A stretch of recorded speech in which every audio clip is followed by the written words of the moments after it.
I walked a marathon last June, and when I got home after that marathon, the starting and stopping point was the house. There was a white sedan in front of the house. And when I got to the house, there were two investigators in our house from, Scott and Camille, how did you find Carnivore?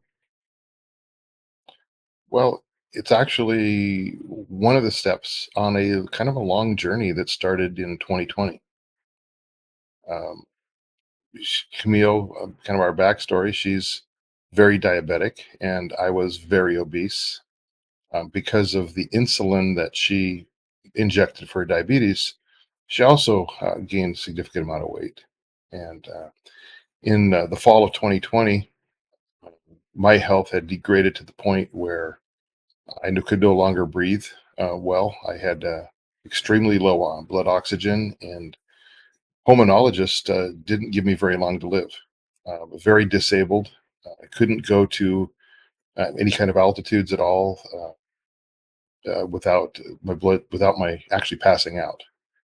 And so I kind of had reached. I didn't realize I had degraded. It had over the period of time, my health had degraded. But then I hit the tipping point at the end of September that year. And so I went to the pulmonologist, and he said, "You absolutely have to have bariatric surgery." I was someplace north of 550 pounds at that point. And I say someplace north because there weren't scales to measure me. Most of the doctors didn't have scales that were that much, and the best I could do was to use two bathroom scales and put one foot on each, and hold my cell phone, hold as still as possible, to try to take a picture so I could sum the two numbers. That's the best I could do. So I was referred to a bariatric surgeon who said, "I can't operate. You're too big. You need to lose weight." And so I started doing what I had taught, because my degree is in biology. I had taught high school biology, and I taught the curriculum that we were told to teach, and we believed.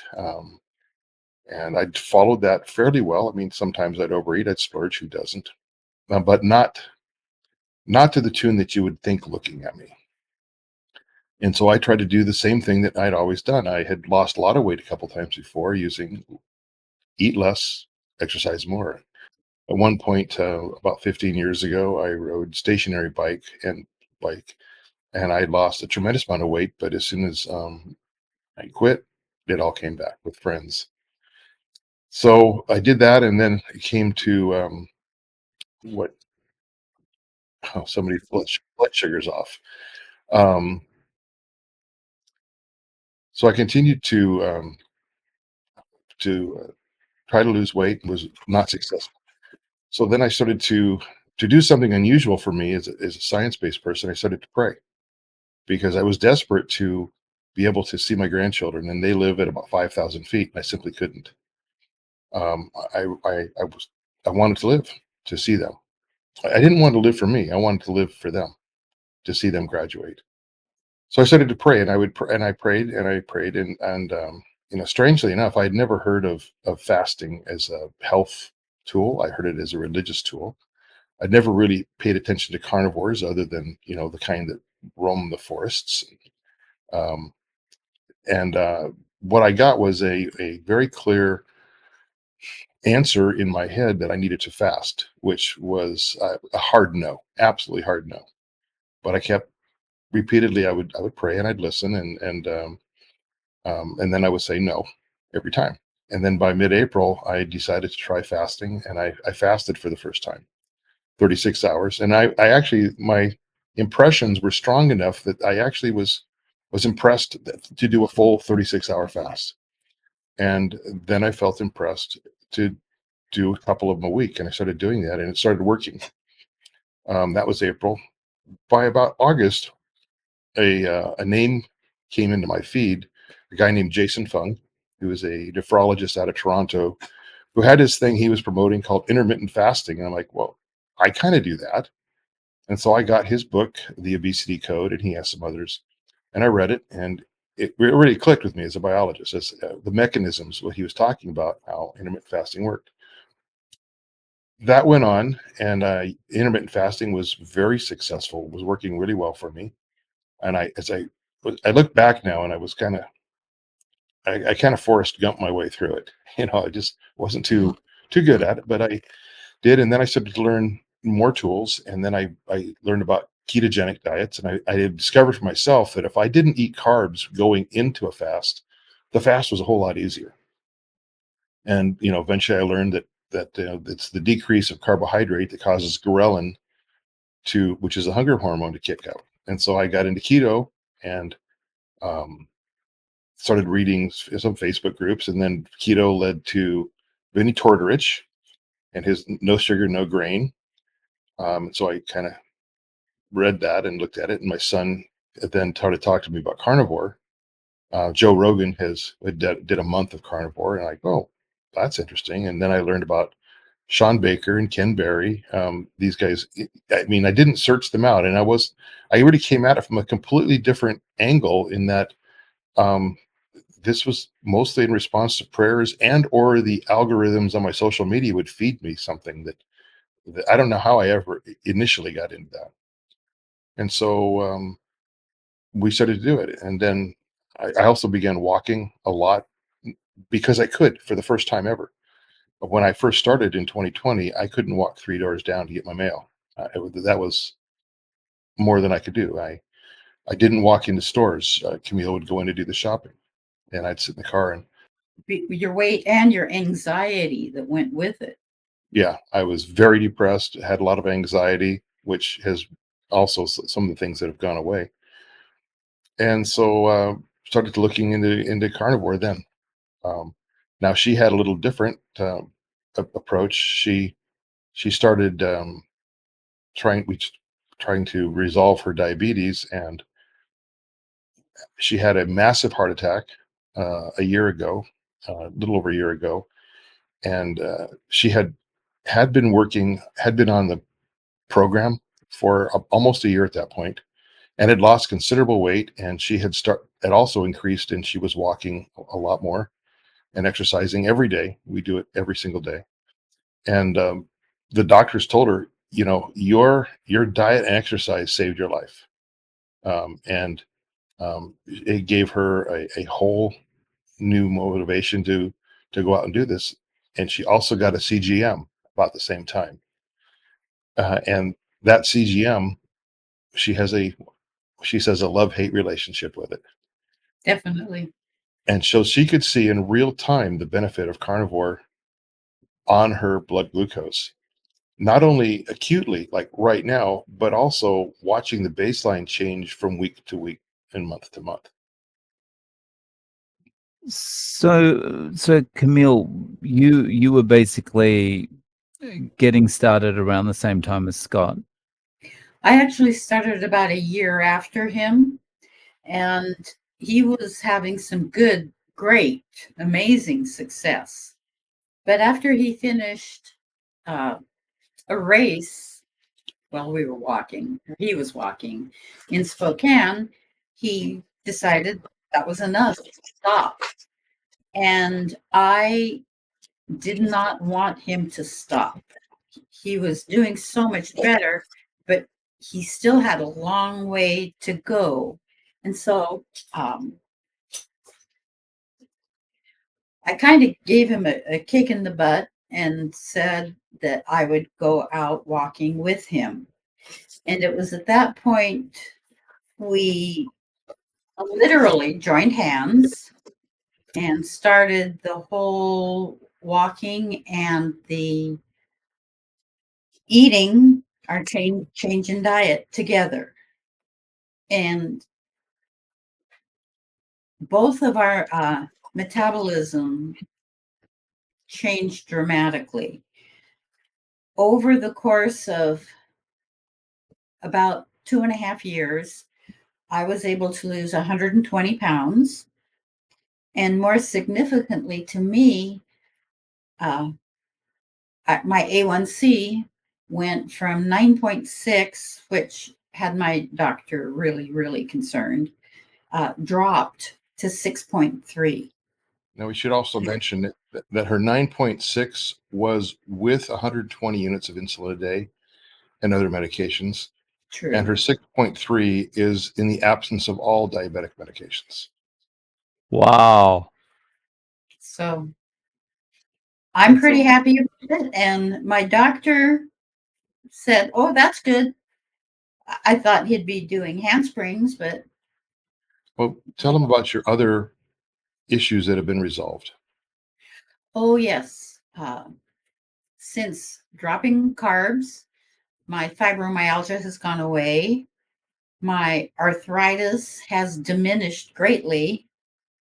Um, Meniere's syndrome is lessening profoundly, and my allergies. I used to be extremely allergic to nuts, tree nuts especially, and now I can eat them. I can eat tree nuts and peanuts and not have any breathing issues or trips to the hospital or doctor. Uh, As, I'm as a also result, allergic as a result of dropping the carbs. So, I mean, that's all of that's interesting. But the first thing I think is regarding the allergies, was that like at EpiPen level before? she went into anaphylactic shock a couple of times. Wow. It was very serious What a change. and quite unexpected. We both had a lot of really unexpected results, which over the time and through the journey we now understand better through reading some books like Chris Palmer's Brain Energy and such. Along the way, I discovered that I was no longer. I discovered I hadn't refilled my anti-anxiety medication in quite some time, and I suddenly realized it was because I used it on demand, and I wasn't demanding it. And so I was like, wow. And I also started to be more adventuresome socially, less inhibited. And then I read, like I said, read Brain Energy and realized that I thought I was doing really well as far as my depression. I had been on SSRIs for 40 years, and so I began a slow tapering off of my SSRIs. And it's been, I don't know, 6 or 8 months now. I've had no SSRI, no depression medicine, and that was not easy. I don't want to say it was easy at all. It wasn't for either one Particularly of us. for either one of us, yeah.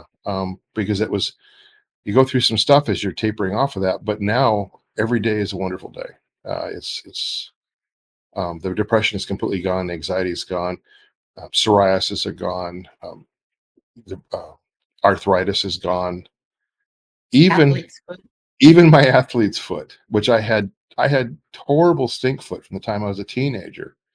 And I was going through a drawer recently, and there was several tubes of Lamisil. And I'm like, oh wow, I haven't used this in a long time.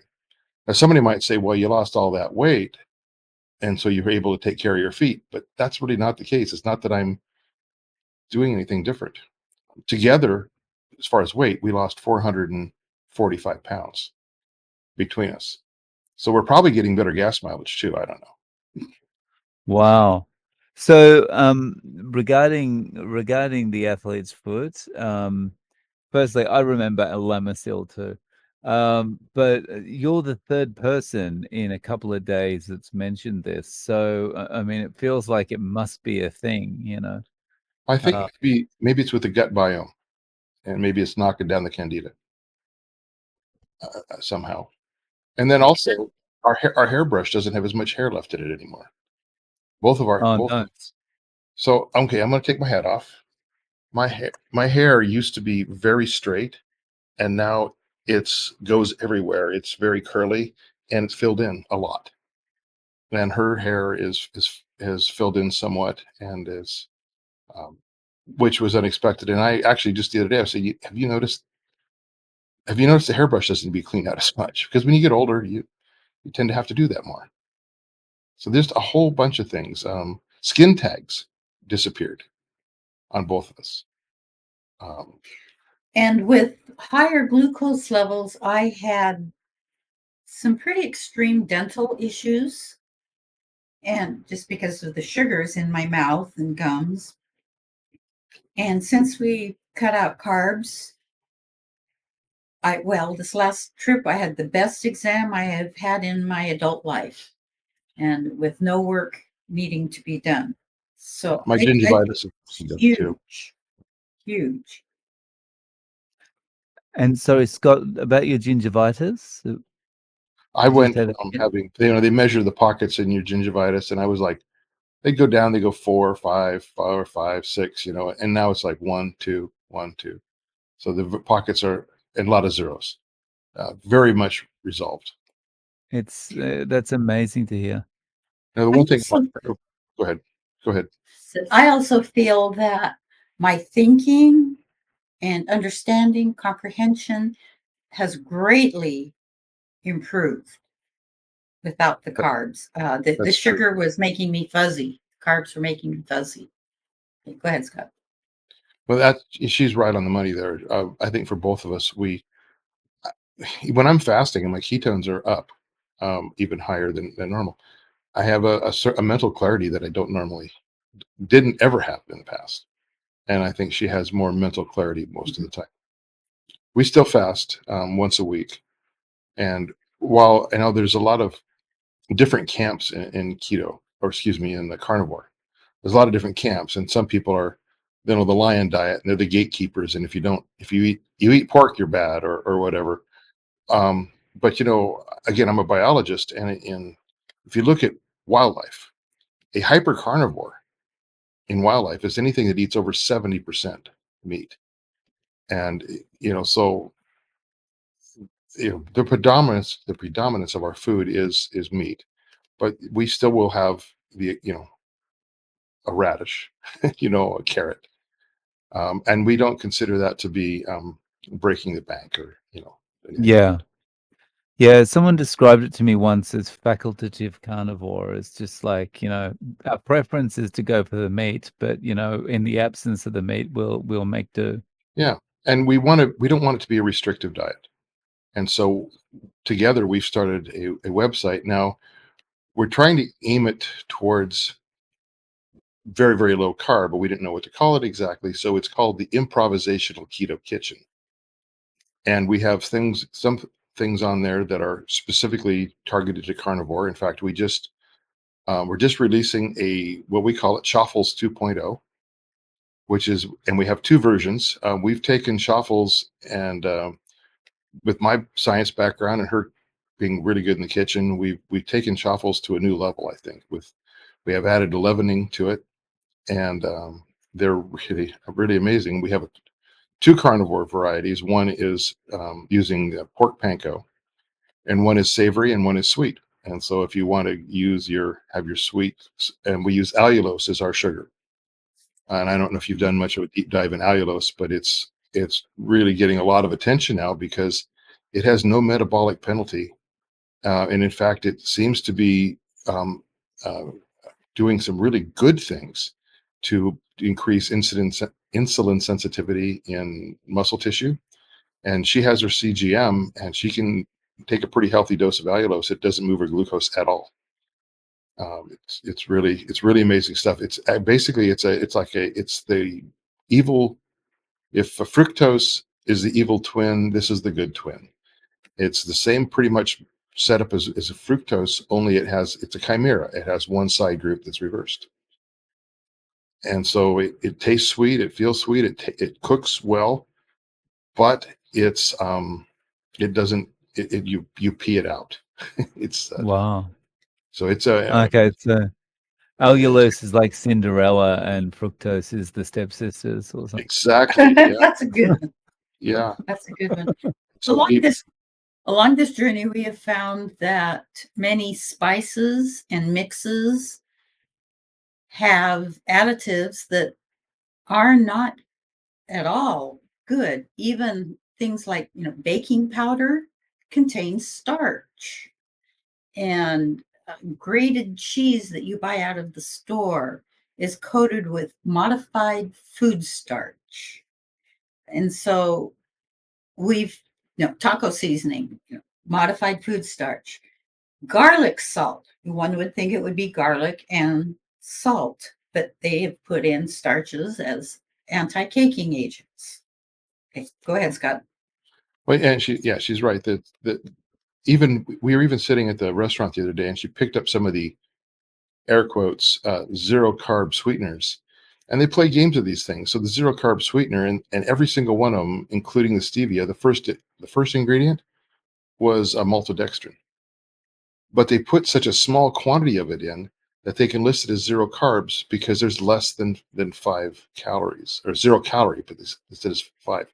But I rarely see anybody pick up just one packet and put in their coffee. They usually pick up several, and so their serving size isn't truly a serving size, and they play these games.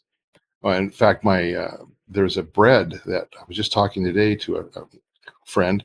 And they had this bread. It's called, I don't remember what it's called exactly, but they said this bread just really jacked their glucose when they started reading the ingredients. And the first ingredient was tapioca, and tapioca has a glycemic index of about 80 or 90, higher than even sucrose, but it's listed as a zero sugar bread. And they don't know this. They And just that's amazing when you consider tapioca tastes so bad. it's just some roots, I guess, but they use it. They use it in a lot of things, and so it'll say zero sugar, and it has truly, by definition, zero sugar, but it has some other starch that will quickly convert into sugars in your body. And so we've started making our own leavening. For leavening we use cream of tartar and baking soda in even parts, and which it's an acid-base reaction when it gets hot. And we've made our own barbecue seasoning that uses allulose as the sugar instead of, and then other spices. And then we've on our on our Keto Kitchen website, we've got, like, say, the chaffles. We have something called chup cakes, which, if you like, we have Costco, which is, they have these big muffins that people love, but we've actually been able to replicate the look and feel, but in a much smaller size, using entirely, well, actually, that's not entirely carnivore because there is some coconut flour in it.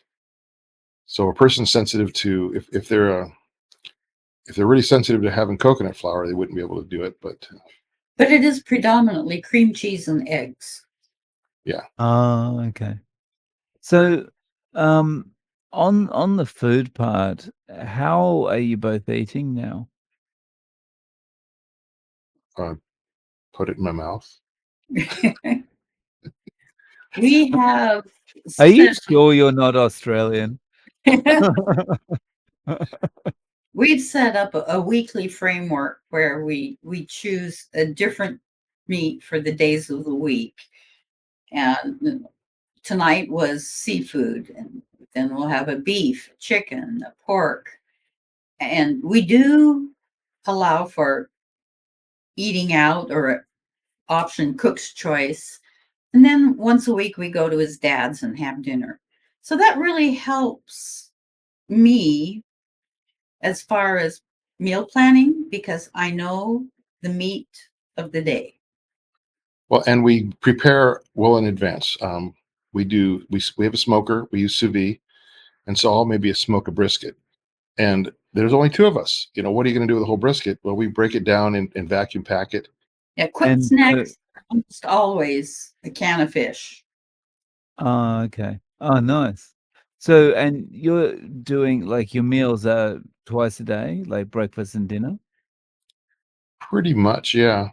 Um, it varies a little bit by our schedule. Sometimes we'll do OMAD, but usually two reasonable size a day. Sometimes, well, each morning we walk 6 miles first thing, and so sometimes we'll grab a chaffle or a can of fish before we go out and do that. And that takes a couple hours. Then we'll have our real meal later. So it's almost like a wake up snack, I guess. And then Well, usually we eat early, or we eat late in the afternoon, which would be early dinner, late lunch. And that's our big meal. Scott, you've come up with some great snacks by making your own jerky. Yeah, we make our own beef sticks. a lot of the ones you buy in the store, they have dicey, dodgy things in them that you don't necessarily want to be putting in your mouth. You don't know where it came from either. And so And they're pricey. you start looking at the price per pound, and they're just ridiculously expensive. So I take, lean ground beef, and I mix it with a number of different spices, I put it into a flat sheet, perforate it with a pizza cutter into strips, and then put it on the smoker and then dehydrate it. And so I have my beef sticks, which are every bit as good, probably better, and certainly better for me than. And if you person wanted to get their grass-fed beef, if they're worried about that, it's a good way to actually know exactly what's in it. Our second recipe, we put what we call it Hawaiian jerky, and it's kind of a nod to Hawaii because culturally they have a meat that is very important to them, and that's Spam. And so we thin slice Spam. I was motivated. I wanted chips at one point because we call them potato chips. I think you call them crisps in other parts of the world. But I wanted something like that to put a sour cream dip on, onion dip. So we took thin sliced Spam and dehydrated it, and it makes a great crisp. Um, really great. We just as thin as I can make it. I get about 20 slices out of a can, and then I've also smoked it and dehydrated. And we've taken it to functions, Lana, charcuterie tray, and people, if you tell them what it is, they're like really suspect. But if they just pick one up because they don't know any better, they'll go back for another and another. It's pretty Oh, great. no. So were you both always this kind of adventurous in the kitchen, or is this since Carnivore? No, not me. I was by the cookbook. In fact, I must have had 45 or 50 cookbooks at one time. And this is really going out on a limb for me, but I can do it now. I used to be extremely introverted, painfully shy. And since we've had this metabolic journey, I have been able to come out of my shell quite a bit. And as part of that, I'm willing to take chances, experiment, and I feel like I've really been able to, peel back walls in the kitchen. Yeah, and I come up with ideas, and then we'll bounce them around while we're walking in the mornings, which is kind of how we came upon the leavening, putting the leavening into the chaffles. Because I always felt that chaffles were, they were okay, but they're kind of like a building material. They're a little bit rugged, um, and so by leavening them, and then she's done a couple other changes. They're really quite tasty, and we did a test on preserving them. We froze them for several months, and then took them out, and they were pretty much as good as when they went in the freezer. They freeze really well. So that makes it really nice to be able to grab one, pop it in the toaster. So the toaster doesn't have any use anymore, and and so now the toaster is repurposed as a chaffle cooker. Wow, nice. So just as you're talking through your story there, I think for someone that's watching who may be in a situation where they're experiencing diabetes, or they wanna lose some weight, a question they might have is, what about cravings? How did you both deal with cravings when you were transitioning over? Well, I think we do kind of what I call the filtered cigarette approach. Sometimes a filtered cigarette is better than a regular cigarette. And so sometimes we would scratch the itch with something that wasn't quite as bad. And then over time, those things went away. For a while, I was really into a product we had called Wisps. And they're a baked cheese crispy thing. And so for a while, that scratched my itch on a regular basis. I wanted something crunchy. And then I grew out of it. I moved on. Um, and for a while, I was with meats. I was into more processed meats, pepperoni, salami, even deli meats, and that worked. That was better than other alternatives. But even now, I don't really have much processed meats other than what I make myself and the Spam, which is. But you kind of just you can't become. I cannot be an absolution, or I cannot be a perfectionist and do it all or nothing. So I'll scratch the itch. But as far as cravings for ice cream, well, we have a solution for that. And we came up with the idea we would take cream and whip it with some unf- unsweetened or sugar-free gelatin. So sugar-free like lime jello, and then you have a lime frothy whipped cream, which is remarkably filling and really does kind of scratch that itch for the ice cream. For root beer floats, we would actually buy the sugar-free root beer and we'll put a couple ounces of cream in it. And it's kind of like having a root beer float when the ice cream's melted. You have the flavor, and it's you don't have the penalty. It's a bridge Yeah, it's a or, bridge. or a special treat. That's a good way of looking at it. Yeah, it's a bridge just to get over the biggest hurdle, right? Yeah, and we've crossed a lot of bridges and had a lot of things that, and they work for a while, and then we move on to something else, and we don't need those anymore. I mean, so it's um, but there's a lot of tools in the box now. We've actually woven a tapestry of different threads that come together to make our health. Fasting was the big tool. That's the hammer. That because you can't get lower carb than fasting. You can't get lower calorie or lower anything than fasting, and so that makes the biggest difference in a hurry. But then you start looking at more fine tuning things, like looking at maybe your level of nitric oxide, or looking at your grass fed beef, or grass fed, grass finished. Or okay, those are great and admirable, but not in somebody who's just starting. That's a bridge too far. Um, and so you have to at some point, if you've done everything else, and that's worth the additional money. But until you can do the other things, you're just it's too much of a change. I mean, this is for the lifetime. This is a lifestyle. It's not a diet. Um, yeah, we lost weight, but we didn't diet. We changed our lifestyle. So there's no going back for either of you. Not even Absolutely not. not even with fasting. We will fast once a week, Mhm. always. It's a reset. It's a weekly reset. We missed a day last month, and I felt sluggish and just off for all of that week until we fasted again. I could really tell the difference. It's the first week I'd missed in 3 years that I hadn't done at least one 36-hour fast. And it was, we're like, you know what? I don't necessarily like fasting, but I sure like how I feel afterwards. And so and I do like eating meat though. That's always good. Yeah. So recently, have either of you been to the doctor, and what has the doctor said? Our doctor, you go, Camille, because I can't even talk about it without getting angry. Our doctor is aware of what we've been doing, and he said it seems to work for you. And we've asked him why he didn't tell us about it or recommend it for other patients. And he has said it's just too big of an ask. They won't do it. Well, he has seen our results and he just kind of, yeah, whatever.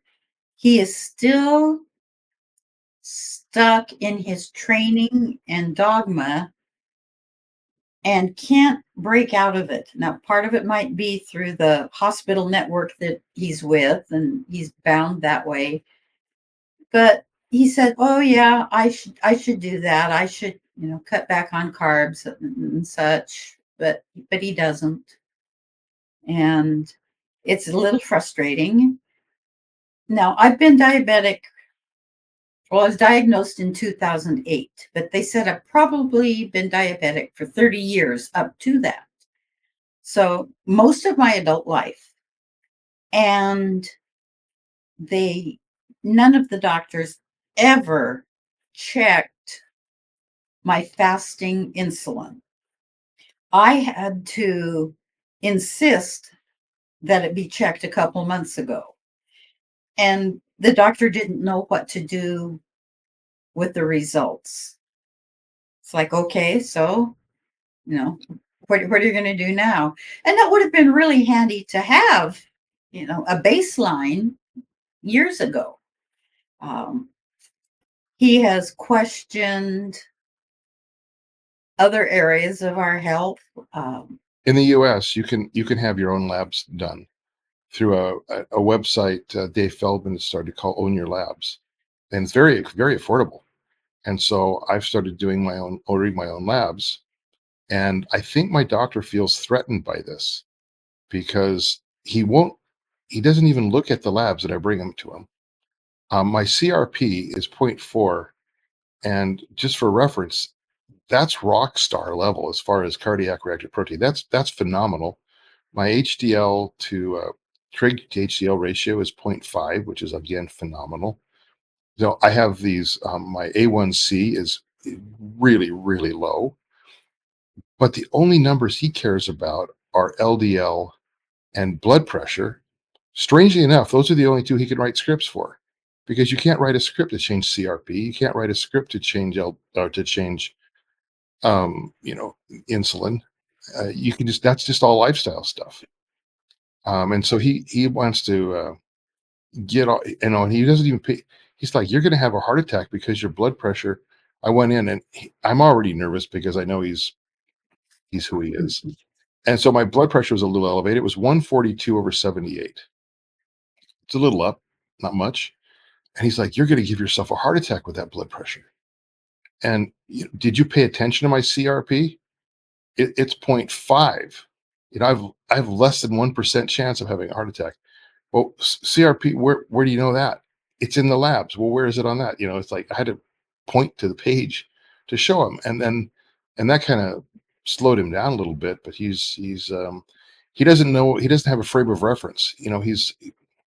He's a nice guy. I'd have him over for to have a steak, but we don't really have a choice of who we get as a doctor.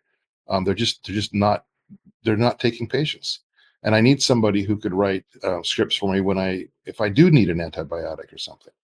So I go to him. He's my drug dealer. Yeah, you said something there that I was thinking about in a previous interview where the lady I was talking to had a condition that there is no medication for. And every time she goes to the doctors all dismiss it. And, it was on the tip of my tongue to say when she's talking about that, oh, it's because there's no script for that, so of course they're going to dismiss it. They're not interested. Well, they don't have, and I don't know if I don't want to be conspiratorial to say, oh, he's getting kickbacks, but I think his hands are tied as far as lifestyle. He doesn't figure people will make the lifestyle changes because he won't make the lifestyle changes. He figures nobody else will. And so what he can address, I'm not willing to address with medications. I'm not going to take a statin, and I'm not going to take blood pressure medicine because I'm not at risk for cardiac event. I finally did convince him to give me a coronary calcium test, but he didn't even want to do that because he says it's expensive. But I'm paying the bill, dude. So I've heard that excuse given by doctors before from other interviewees. They've said the doctor says it's too expensive, and yeah, it's like, well, if I'm paying for it, why is this your problem? well, I think he's more afraid that I'll score really, really well, and then he won't be able to write me scripts. But he's not writing me scripts anyway. I don't understand. I kind of don't understand it because our health is so markedly improved in so many ways. I mean, yeah, we lost a lot of weight, and that's impressive, and people don't even recognize me that haven't seen me in a while. But that's really not even secondary. It's quaternary. It's down the list according to everything else that's changed. We're so much healthy in so many other ways. But there's a Yeah. downside too, and that is that a lot of times when people make big changes like this in their life, they may have friends or family who don't know what to do with that, who maybe feel threatened, maybe feel shame and guilt. Um, and I have to be really careful that I don't become what I call the reformed smoker. Somebody who finds religion and they want everybody else to find the same religion, and I have to be very careful that I don't try to push this on others, because I can look at them and I can see they have fatty liver disease. You can see the livers walking around, you know, in the stores. You see that guy's got fatty liver disease and that gal has fatty liver. You can see it, and you can see the people who are struggling even to walk, and you go, oh man, I've cracked the code. I know the answer, but you can't go give it to them. And friends and family, they tend to not want to hear it. And they may feel guilt and shame, and so they ghost us. Um, and I've seen that in social media where that's happened to a lot of people. Guys, people have had the lifelong friends well, it's like when a guy quits drinking, okay, and then all of his buddies don't want, because he's no fun anymore. He's quit drinking. Yeah, but that's when you really realize, who the friends are. It's the people that, if someone kind of stops wanting to hang around because you're not drinking with them anymore, it's like, well, so it wasn't much of a relationship then if it was more about the drink than it was about the conversation. Yeah, in our case, it got even worse than that, because, well, she had the heart attack a year ago, and our sons became, well, Two they of live, the three. two of the three live quite a long ways away. The third lives fairly close and has also lost 80 pounds, um, doing NSNG. And the two of the three that were quite a ways away and really haven't seen us because of the distance got very concerned. And when I got home, I walked a marathon last June. And when I got home after that marathon, the starting and stopping point was the house. There was a white sedan in front of the house. And when I got to the house, there were two investigators in our house from Department of Social and Health Services, because we had been reported to Adult Protective Services, me for elder abuse for making her walk, which I didn't make her walk, and for self-neglect, her for self-neglect and diminished mental capacity. Now, we had no idea who reported, and everybody denied or pointed fingers at other people. And it wasn't for about 4 or 5 months when one of our sons finally fessed up that it was him. And he did it out of love and concern, because what we were doing was extreme and outside of what he considered healthy or normal, and he wanted us to put a stop to it. And even uh, when the investigation found, there was nothing wrong with us, we were fine. Um, Even at that point, he threatened to do it again if we continued. So it's led to the dissolution of a portion of our family, which is remarkably sad. And part of the dissolution, I'm sure I didn't react well. They didn't react well. I don't exactly know where it all went, but yeah. So we no longer have contact with five of our grandchildren, or two of our sons and their wives. And I think that when you're going to make big changes that are really this is kind of counterculture, I guess. Our culture is the culture of kind of a hedonistic, sick culture that we live in. And when you try to not do that, you're going to get some blowback. It's sad. Now, there's a little bit of irony in that story, in that the investigators from the Department of Social and Health Services came to talk to us, and we explained the intermittent fasting and our lifestyle changes and such. And then we found out just a couple months ago that both of them are now practicing intermittent fasting and are going through their own metabolic life changes. Wow. Yeah, That and they saw the value in it. They came to our home. They sat down with us. They gave us both cognitive tests, and they saw that it was something that they wanted to do for themselves. Unfortunately, our sons haven't come to our home. They haven't seen us in person. They haven't been able to see the remarkable changes, especially in Camille. Well, of course, I can't see them in myself, but she has always been a wallflower, very quiet, and her friends are like, "You've really come out of your shell," because she's assured, she's self-assured like never before. And she, like I know my kids that thought that I was making her walk. Um, but we walked 6 miles in the morning, and a couple months ago she says, we need to add two more at night. So now we walk two each night too. That wasn't from me, that was from her. So we watch the sunrise and we watch the sunset as we're walking. Oh, that's great, and yeah, I'm very sorry to hear that, but it does, just to bring this perhaps full circle. I need to ask. At the start, you talked about how you needed to get better so you could so you could go to heights to see your grandkids. So then I started to do something unusual for me as a science-based person. I started to pray because I was desperate to be able to see my grandchildren, and they live at about 5,000 feet. And I simply couldn't. I wanted to live to see them. I didn't want to live for me. I wanted to live for them, to see them graduate. Is that the grandkids? That's the sad irony. The grandkids that live at altitude are the ones that I'm not allowed to see. Yeah. And unfortunately, we have one granddaughter we've never met. And Yeah. that's It's tragic. It's actually devastating because family is the most important to my grandkids, and my kids are so important, and the misunderstandings can't be cleared up without communication. And now there's just no communication. It's um, Camille texted them a couple of days ago. We were on a low carb MD podcast. She texted the podcast link to them. So hopefully it's the first time she's reached out to them in a long time, months. Got no reply, not even acknowledgement. Well, no, I take it one of them did give a thumbs up. Well, I'm really sorry about that situation, and I hope it it can improve from here. It cannot get. I know, shouldn't say that cannot get worse. That's a curse, isn't it?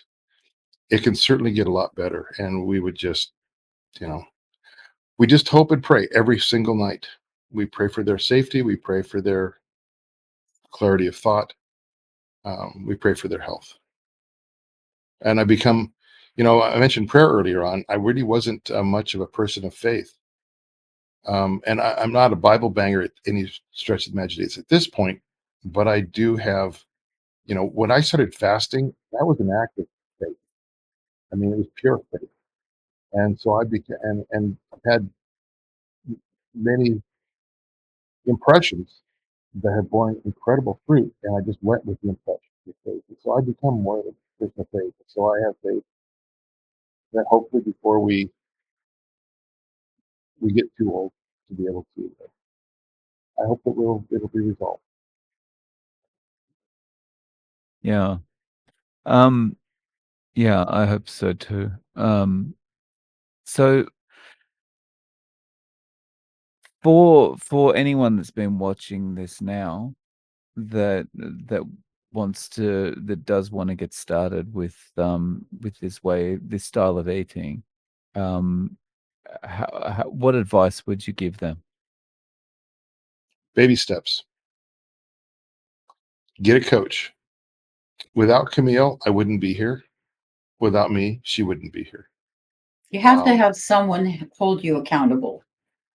And if you make a mistake, you've got to realize it's okay. You just start over again. Yeah, consistency. You got to be consistent. But we coach each other. We are, she could very easily be, say, a codependent on my addiction to carbohydrates, or me on hers. And if she got grumpy, I could run out and get her some potato chips to make her happy. Well, that might take care of the acute problem, but it doesn't take care of the big problem. And the big problem is she doesn't eat potato chips. And so we take care of each other, and we encourage each other. When one of us is weak, the other is strong. You can't make these changes all at once. It's got to be, like he said, baby steps. A little bit here and a little bit there, and you've got to be able to have some bridges to get you by. And it's Yeah, great. there's a great band called Guns N' Roses, and they have a song, Mr. Brownstone. I'm not gonna be able to say it without crying. The lyrics are, I'm gonna compose myself. So the lyrics of Mr. Brownstone are, I used to do a little, but a little wouldn't do, so the little got more and more. I just keep trying to get a little better. Said a little better than before. And there's many, many days I read that. I used to do a little. I mean, when I started walking, I didn't walk very far. And then I walked farther and farther. And when I started cutting out fasting, I fasted a little, and then I fasted more and more. And same with Camille. You know, we stretch each other, and then we catch each other. So yeah, who'd have thought Guns N' Roses would be my inspiration? But I was listening to, you know, I was listening one day, and I'm like, I listened to those words. I'm like, I used to do a little, but a little wouldn't do, so a little got more and more. I just keep trying to get a little better. Said a little better than before. And it just resonated with me because that's exactly what this lifestyle is about. A little better, a little at a time, continual improvement, eternal progression. Yeah. I think if you know, in every aspect we lived our life that way, you know, we'd do a lot better. Yeah, and if you fall off the cart, um, just grab on, and maybe there's somebody like Camille to pull you back on, because she'd pull me back on, you know. Um, Yeah. and don't. It's not the end of the world. Um, and if you fall off the cart, reach out to that person too. I think sometimes people, like I was alluding to before, people fall off the cart and then they're ashamed, and so then they don't reach out. Um, some days I tell her, "This is gonna be a tough day. I need your help today." And yesterday was her day to lean on me. Yeah. And it's been helpful, though, in modern days to have technology. We have a friend 1,000 miles away, and she keeps in touch with Scott. He is her coach, or he holds her accountable. And so, yeah, if she has a bad day, it's just a text away. I wake up in the morning to a text from her. She's got her glucose and ketones. She lets me know each morning what her glucose and ketones are, and we talk about what she had, you know, last, and and that's another thing is that you don't assume you know what your glucose is because you think you can feel it, because that's BS. You need to measure your ketones, measure your glucose, and then if you get a CGM, which now in the States, those are legal. You'll be able to buy those even if you're not a diabetic. Sometime this summer, I think those are coming in the stores. That was transformational for Camille to be able to see in real time what her glucose level was. I wish we could do the same with insulin. Well, yeah, I mean, because what gets measured gets managed, right? Exactly. Exactly. That's really well put.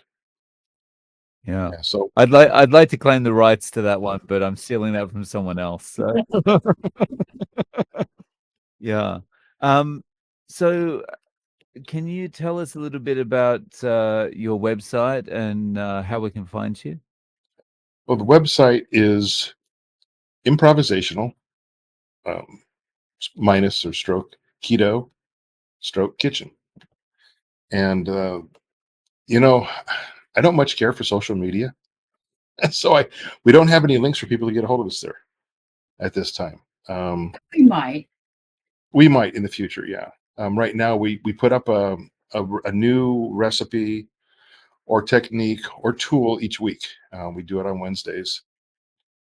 Every week we put something up, and I wanted to have it all done at once, and then I realized that's never going to happen. So we just do one a week, and we take turns, we help each other, we take pictures of what we're doing. We've got a list a mile long of things that we've developed that we want to put up, but um, it's kind of like the whole process of the whole journey. We're just going to do it one step at a time.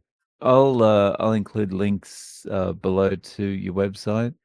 And Scott and Camille, thank you so much for coming on and sharing your story with us. I really appreciate your time. It's been a been a pleasure. pleasure. I hope something we said can help somebody.